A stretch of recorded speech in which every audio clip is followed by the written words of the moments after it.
Thank you very much, Brega, for welcoming me.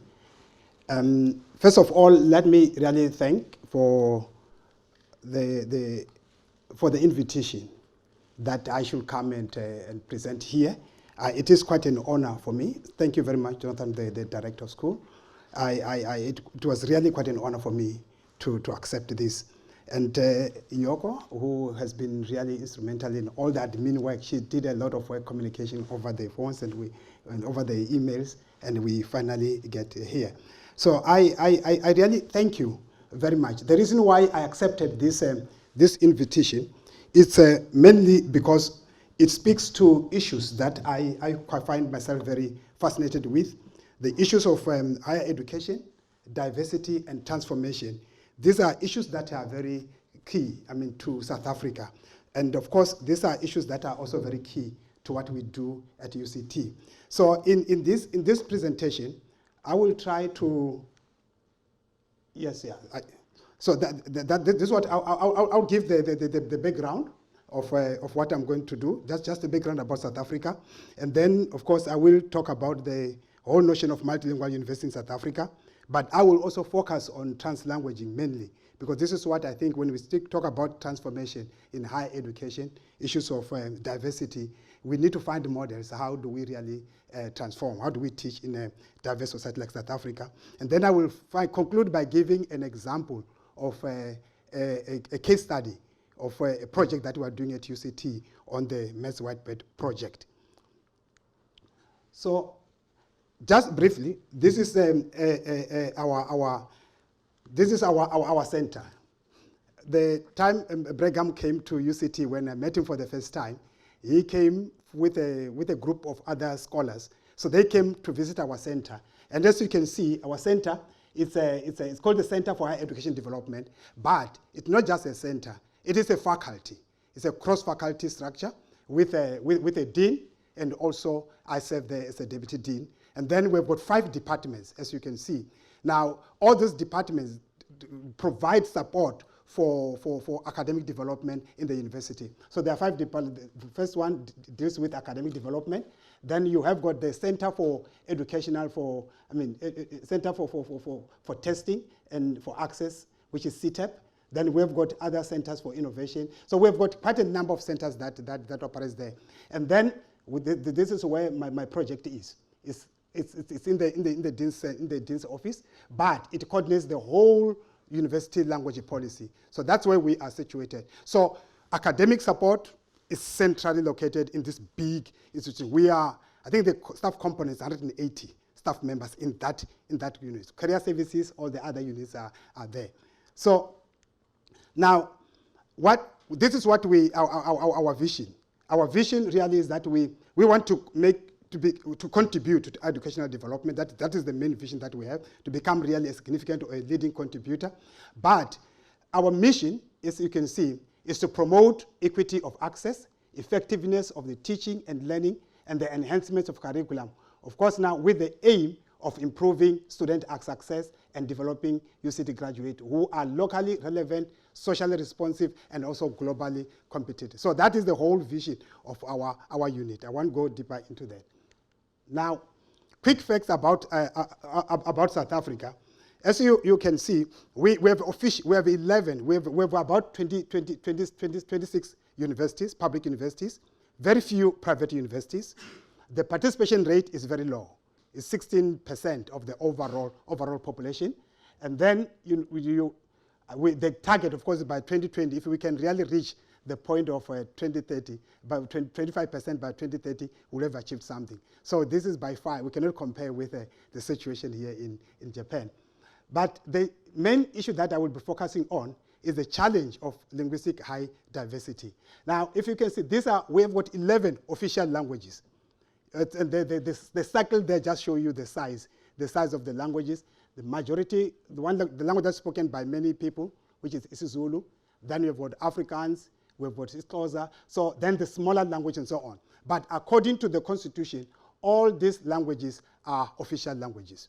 And they need to, in one way or another, we need to find a way to implement them in teaching and learning. So now, as I said, the issue the multilingual reality is not only the issue of South Africa now. I think across the globe now, we hardly find any community that can say it's purely monolingual. So monolingualism is really an exception. Multilingualism is the norm now. So what you see here, in our context, of course, the major challenge is that we have the tension between English on the one hand, which is, of course, recognized as the official language, and also other indigenous languages, with the 9 indigenous languages. But the problem with the 9 indigenous languages is that most of them, they are not as developed as English. So the challenge is now, how do you bring them into teaching in higher education? So, of course, like any other country, the challenge of language ideologies, what do we understand by language? What do we understand by multilingualism? What do we understand by a multilingual university? There have been shifts now, of scholarship in all these areas, that the way we used to understand what language is no longer the same now. People define language differently. I will come to some of these views when we go on. Now, the challenge now in university, if you have to use all these different languages, the challenge that we have, what kind of pedagogies that we can bring into space, and that's where innovation comes into space. So we have tried to respond. Government itself, government have tried to respond to the issue of language. First, we have a constitution. The constitution clearly identified, as I said, 11 official languages.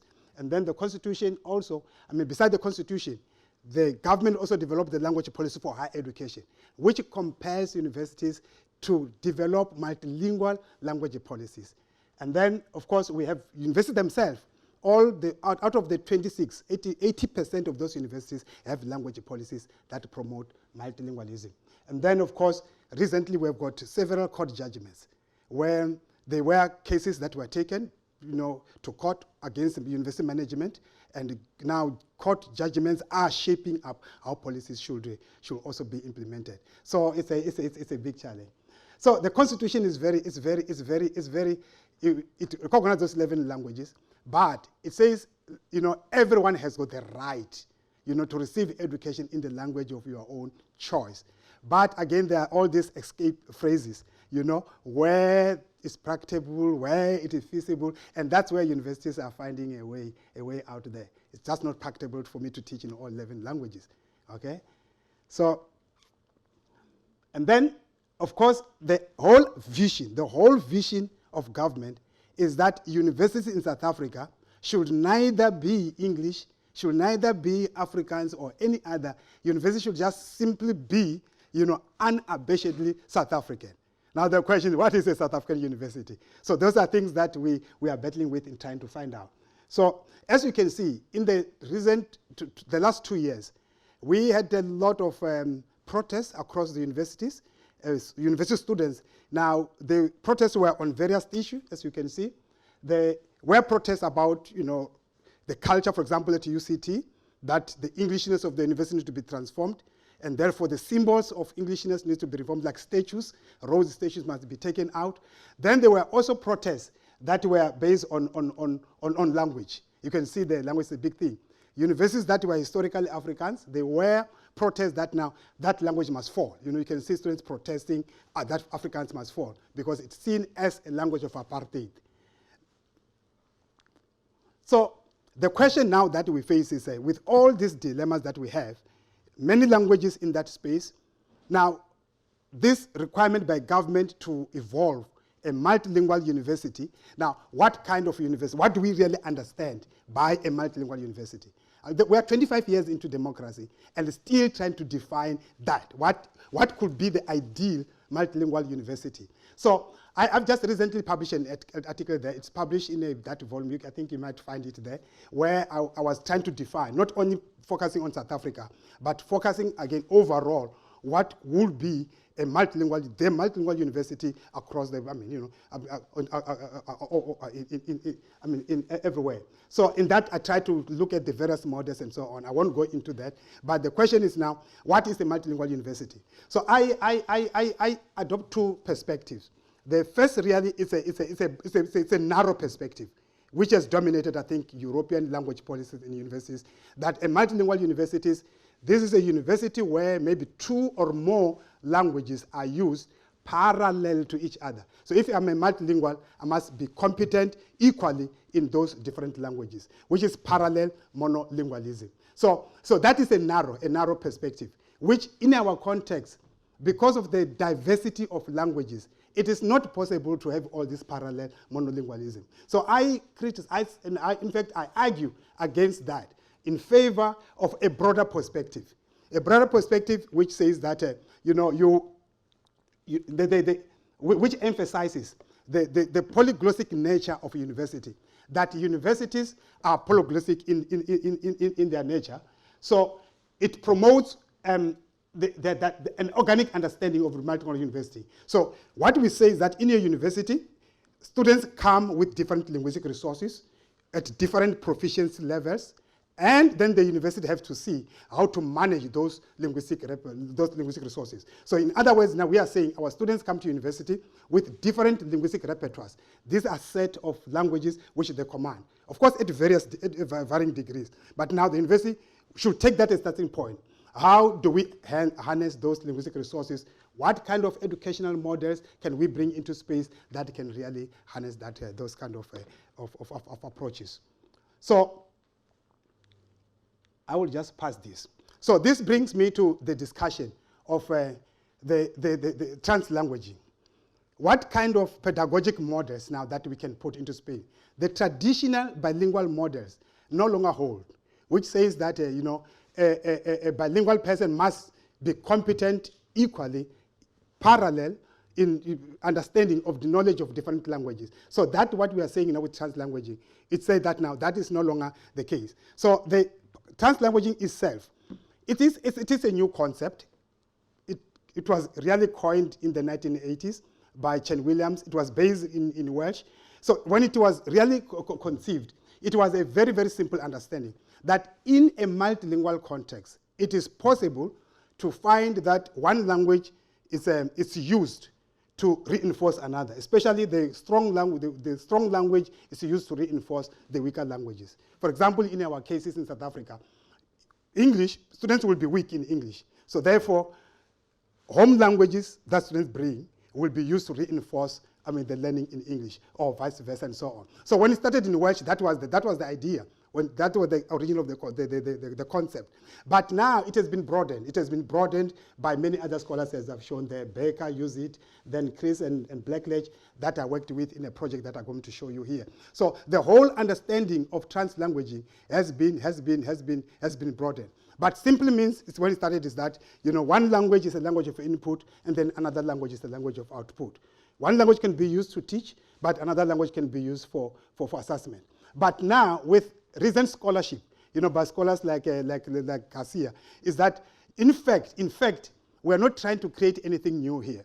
Multilingual or bilingual speakers by nature, I speak about 9 to 12 languages, all of them in South Africa and others. So by nature, I don't try to speak more. By nature, when my life depends who I'm talking to. Now, if you're talking to somebody, then I can switch and speak in this language. I can use different linguistic resources. So multilingual speakers, their language practices themselves. So these practices, they move between languages. They move across language. They use languages fluidly. It's not fixed.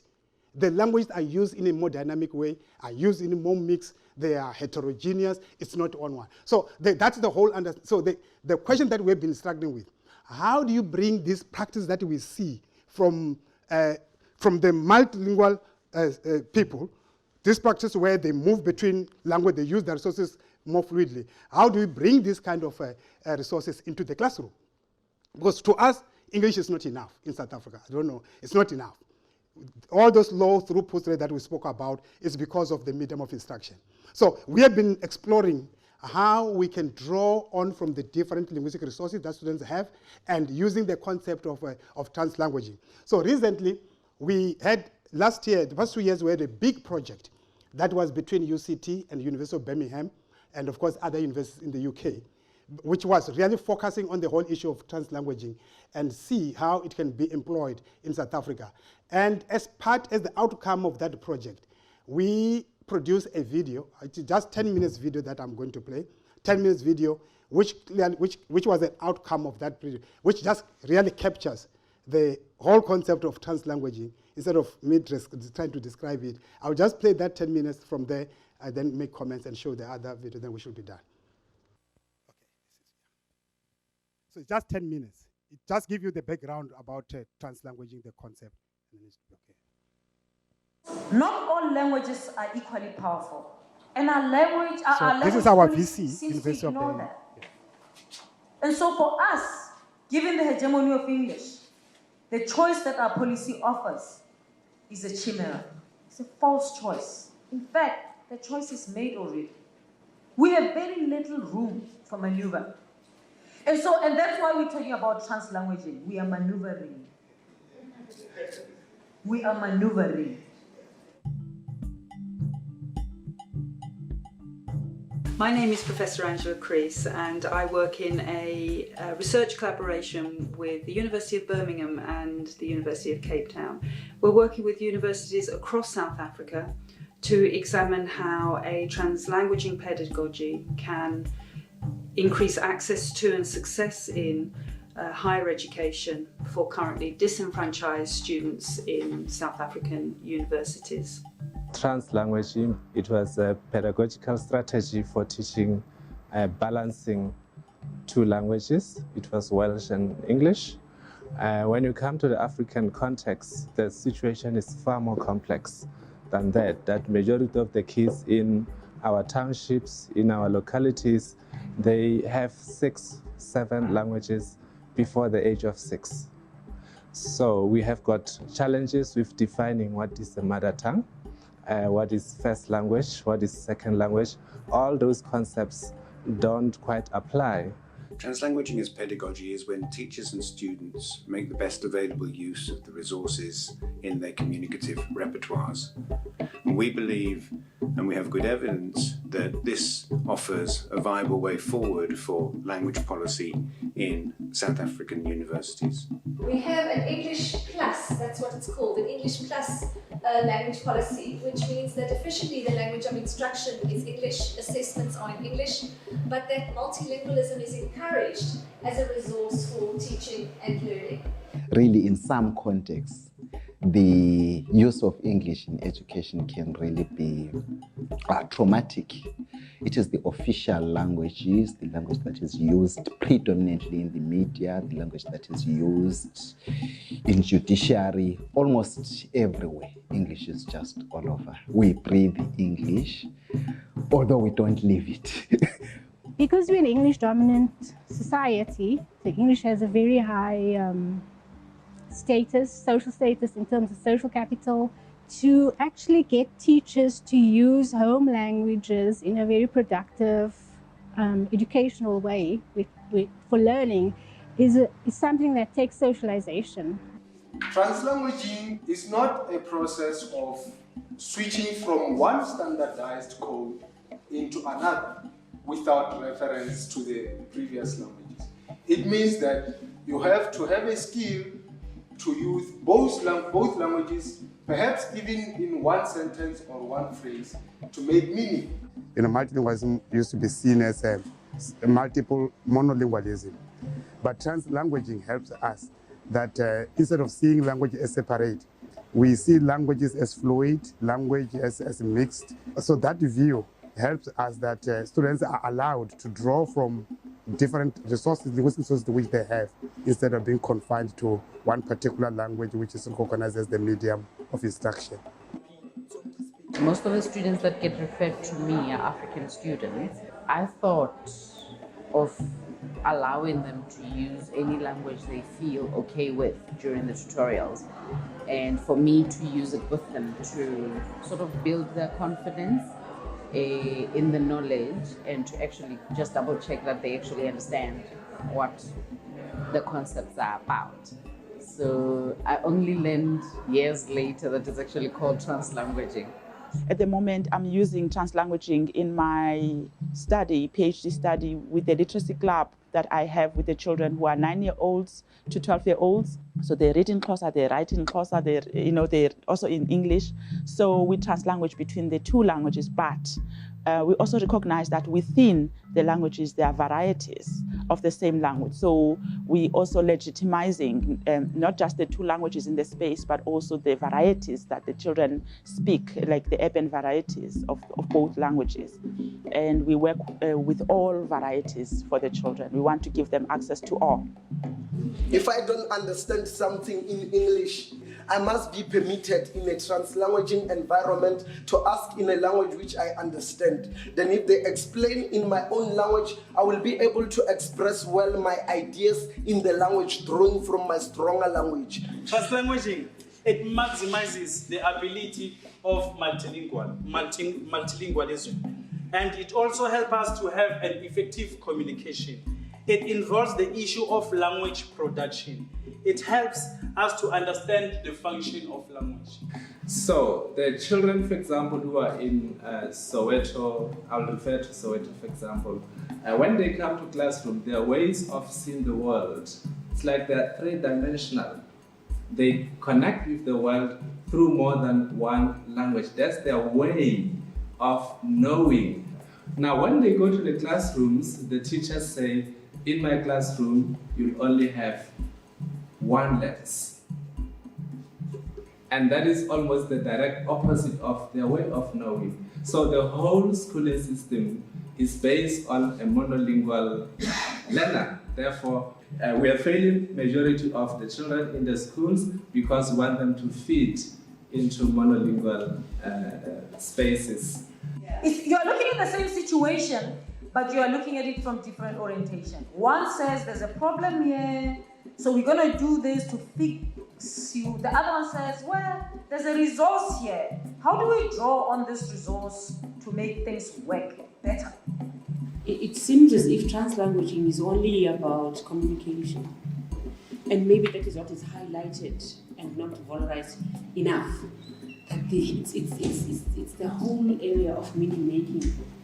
No black person actually in this country in Africa has got their degree without translanguaging. Yes. We've all gone through that. So yes. I'm concerned if we think that this is a new theory coming. It's not. Yeah. We've been doing it forever. Yeah. For myself, I'm an isiXhosa first language speaker, but I went to a school where I had to learn English as a first language and Afrikaans as a second language, and then isiXhosa as an additional language to all of that. It's always been something that's been there, and for me it would have made a huge difference if it would actually, it was something that was acknowledged and it was done whilst I was growing up. Currently in schools it is practically used, but it's not officially there. So I think in the curriculum, maybe the curriculum advisors, they need to add it in so that it can be practiced, and then educators and also learners can use it freely. So I want my students to be as successful as they possibly can be, and I believe that the way to achieve this is to enable them to learn through the resources in which they are the most confident, in which they feel that they can succeed. And I'm not going to ask them to leave those resources at their school gate, as we traditionally do, but we're going to ask them to bring them into the classroom. I think we need to institutionalize that permission for students to use the languages in which they are most successful. If I start from my own experience in terms of my worldview, the languages I speak, and make sense of what is new to me linguistically and in worldview, it makes meaning better for me. So I'm able to make sense of what I know, and I have been able to make sense of what I don't know using the resources that I have, linguistic resources that I have, sociocultural resources that I have. It is the only way I know where students can learn successfully in a South African classroom.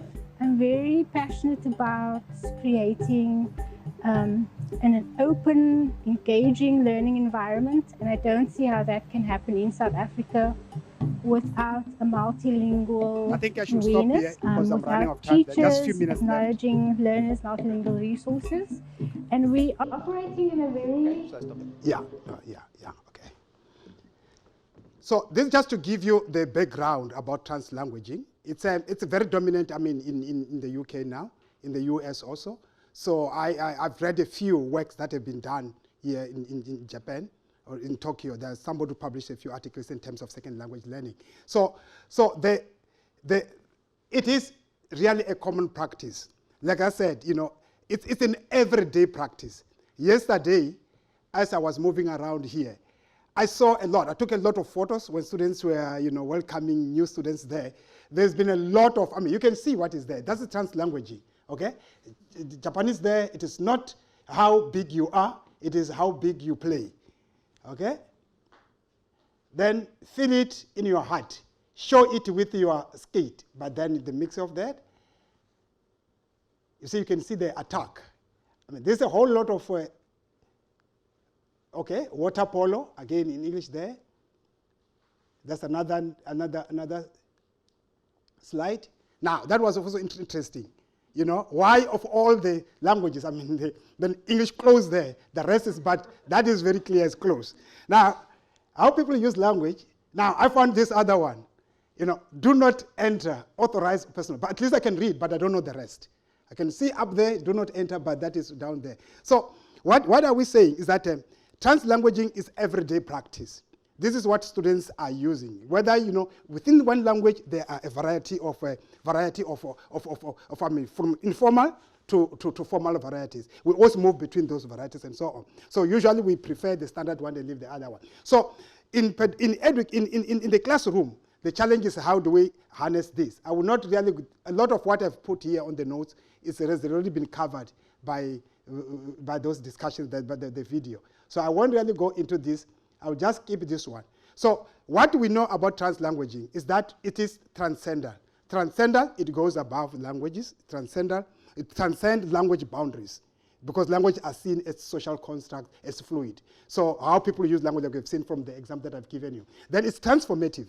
It transforms because it gives really voice to students, especially in our context, where students are marginalized because of language. It is transdisciplinary because, I mean, you know, it involves various disciplines that goes into that.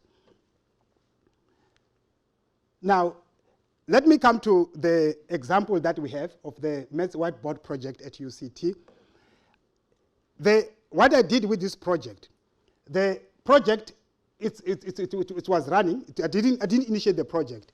The maths at UCT, special first year, is known as a killer subject. It's a killer subject because it's linked, it's a prerequisite to many other fields of studies. If students don't pass maths, definitely they fail. They don't even continue with other fields and so on. And of course, they fail in large numbers. So it is this area where, you know, the university wanted to see, is any multilingual intervention there, can that help? And before I really come up with the intervention, I really went into the class just to understand what are the language practices in that class. So one of the lecturer, to address the problem, his name is Ken Raphael, he organized Saturday classes.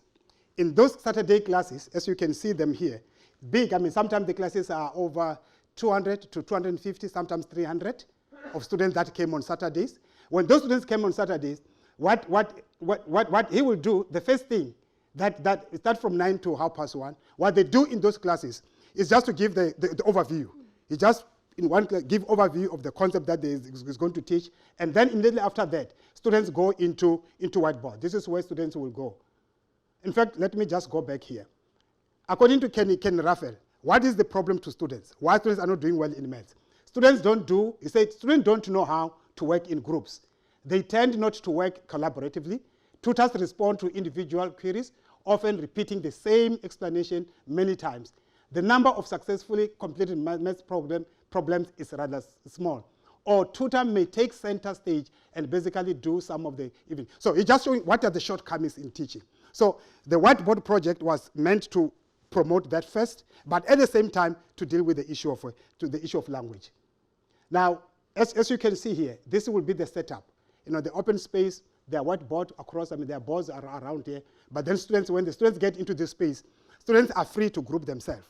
Whether they want to group themselves according to languages, French, whatever way. So 2, 3, 4, 5 groups or six people in one group, and then they work. What he does, These are some of the terms that usually are the key concept in maths that will be discussed in the worksheets. Like these are the kind of worksheets. For example, this will be 1 week where a concept there will be introduced.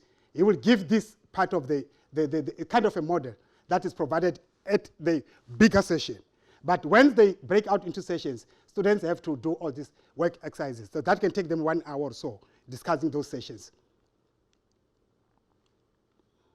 Now, of course, the outcome might be this. It might not be language. It could be maths, as you can see there. So I just want to show you one article. I'll skip this one. Okay. Now, this is one of the videos that I've recorded.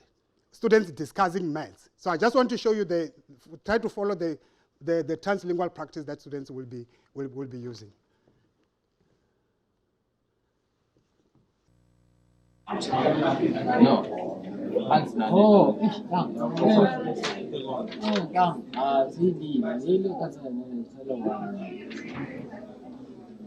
Oh, what the melody to be about? We understand, man. You understand. Yeah, maybe you can't say that.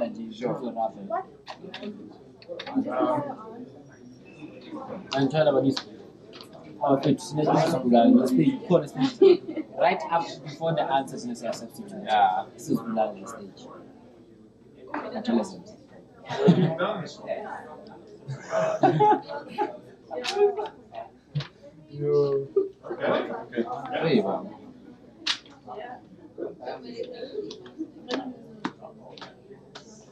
Oh, almost untitled more substitute now. So far with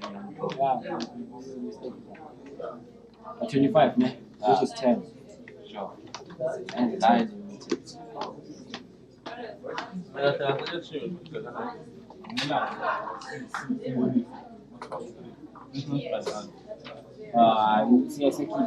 No, limit, and it's x. Doesn't mean that it means that x is getting closer and to closer. 3. Yeah. But then we can use 3 instead. Yeah, we can use 3. We can use 2.99. But we can use 3. Sifuna ukuthi ilimit yakhona inamba engeke range. Asifuni laba namba sifuna ilimit yakhona ukuthi ngeke ishaye le namba. Sure. Ngeke ishaye 1. Iyona mfethu. Angiyabona wena. Ngeke ifike. That's why izothi 1 over. Angithi mina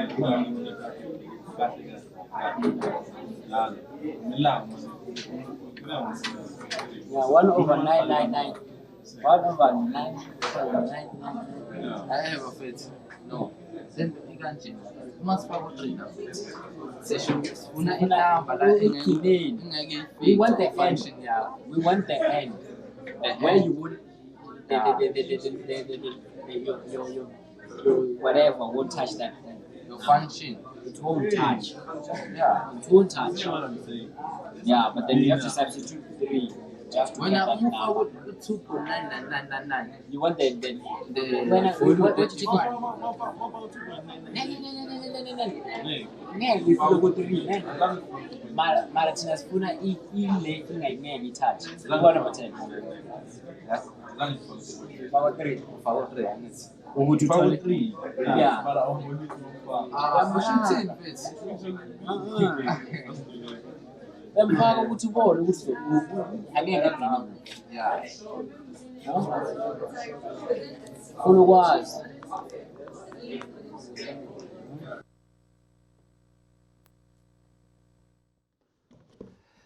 Now, this is just one of the videos that I've took from that class. But you see, when you get to this space, it's totally different from the other conventional class, maths class, where the lecturer stood in front and just go on.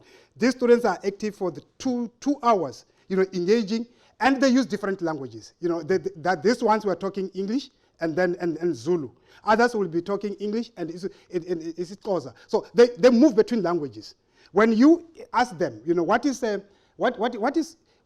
you learn this practice? You can see one of the interviews that I did with them, with one group. So I asked them that, I was observing you doing your maths problems, and you are using isiZulu. What is it? Is it your mother tongue? Then the other one said, no, yes. Then the other one said, yes, isiZulu is my mother tongue. yes, our mother tongue. Then I said, oh, it is your mother tongue, both of you? They said, yes. So tell me, how do you find maths? How do you find the concept? So this one said, oh, with the help of teachers and the tutors, we kind of like find it to be simple. Tutors make matters simple for us, where we do not really comprehend the help. They help us. So I asked them again, okay, so you can call the tutor to come and help you. So the other one said, yes, and the best thing is that working in groups, you get to learn new things. So now I prefer working in groups than working as an individual, because as an individual, you struggle sometimes. Then I say, yeah. And they say, yeah, there is no one to help you.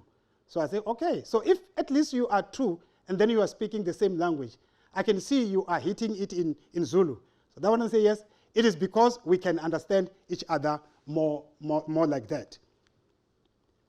Did you know each other before? Then he said, no. We stay in the same house. And I say, okay, do you understand the same class? Math class? Say, no, only one class. Then again, then the other one say, yes. Then I ask them, okay, so you have no problem in moving between isiZulu, and I wanted to understand because if I say translanguaging, they will not know translanguaging. They just know that they're drawing on from their different linguistic resources. So they say, yes, we understand both languages, but like we are used to talking Zulu, that is why it is easy for both. So from the other video, the teacher said, in our context, in a multilingual context, teaching always occurs across languages. No one can really say you have been taught in one language.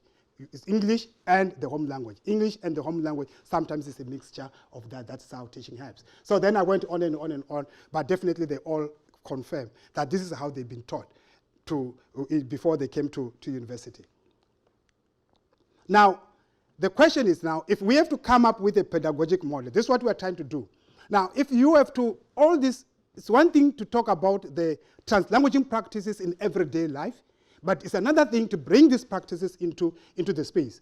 So the project that I was doing with the Maths Whiteboard project, it was not really an intervention. This is what was just happening there. I've captured a lot of videos from there, not really saying this is what you must do, but just trying to understand what are the language practices of students in a particular space, multilingual students, so that we should know how can we teach multilingual students. And if we do that, what kind of pedagogic models that we can put into place. So this is a kind of, it's still a framework that we can say that we can initiate, informal exploratory talk in the home language, in the main language, and then now that could be just a talk, but that can also informal exploratory writing in the main language.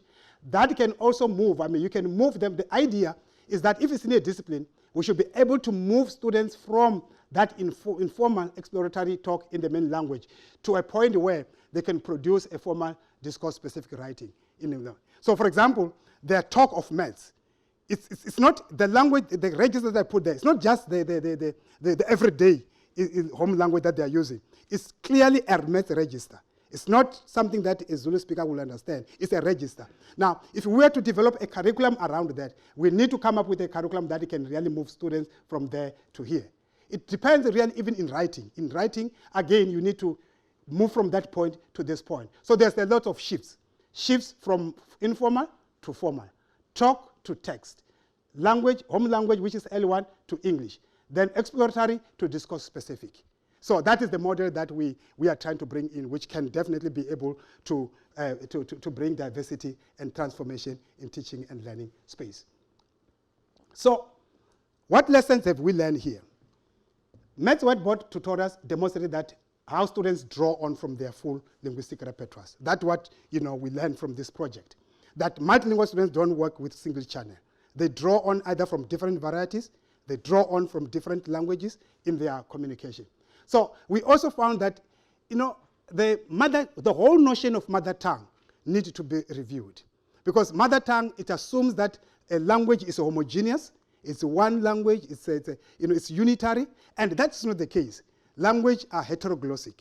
Languages are heteroglossic, they are not just really monoglossic. So we found that mother tongue, what is mother tongue in the classroom might not be the mother tongue for any student outside the classroom. They talk various varieties. So we need to find out what kind to do.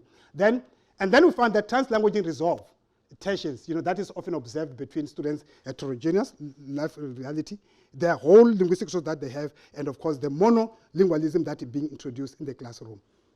Then, of course, we found that translanguaging allows multilingual speakers to intentionally integrate local and academic discourses. They're able to bring all these kind of discourses together to bring about a transformation. So I think in short, that's my presentation. Thank you very much.